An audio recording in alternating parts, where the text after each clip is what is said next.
Applying decals and surface patterning to rounded forms can seem like a daunting challenge. In this video, I'm going to show you how to use the warp feature of Photoshop to make the process much less time-consuming and more repeatable.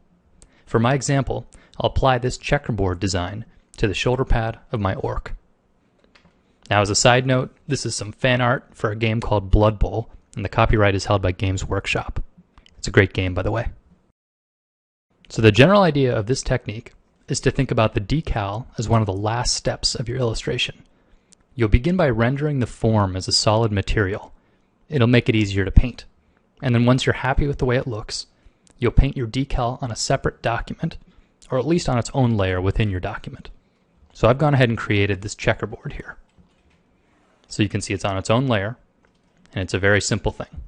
So my first step is to get it roughly in place, and then to make a rectangular selection with a little breathing room, and hit Ctrl+T to open the Free Transform menu.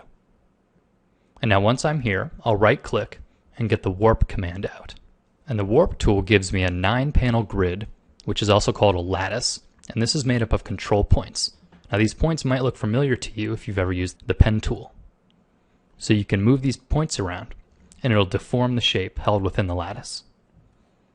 So I'm trying to match the form of the shoulder pad by moving these points around.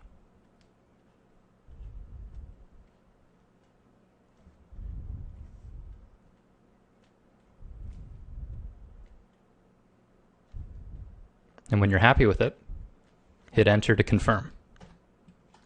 And then deselect. And now I'll free transform just to get it in the right spot.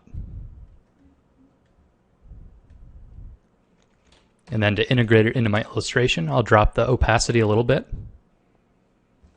And I'll use a soft eraser to erase away where it's in shadow. So what you see there was a pretty simple example because a grid is not all that hard to draw in perspective.